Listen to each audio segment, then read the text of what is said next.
বিধানসভা নির্বাচন আগে রাজ্য পুলিশে আবারও রদবদল নির্বাচন কমিশনে। এবার এক ধাক্কায় 5 জায়গায় ডিআইজি বদলের নির্দেশ দিল নির্বাচন কমিশন। সরানো হলো রায়গঞ্জ, মুর্শিদাবাদ, বর্ধমান প্রেসিডেন্সি এবং জলপাইগুড়ি রেঞ্জের ডিআইজিকে। অবিলম্বে এই রদবদল করে রিপোর্ট দিতে হবে নির্দেশ কমিশনের।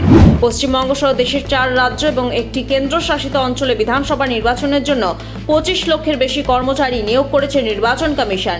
কমিশন সূত্রে জানা গেছে, মোট 832টি বিধানসভা এলাকায় 1111 জন পর্যবেক্ষক নিয়োগ করা হয়েছে।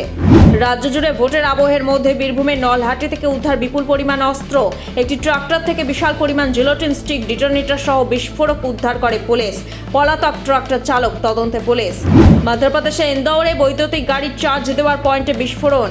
সেই বিস্ফোরণ থেকে আগুন ছড়িয়ে পড়ে বহুতলে। এর ফলে অন্তত 9 জনের মৃত্যুর খবর পাওয়া গেছে। পাশাপাশি দিল্লিরও এক বহুতলে বুধবার সকালে আগুন ধরে যায়।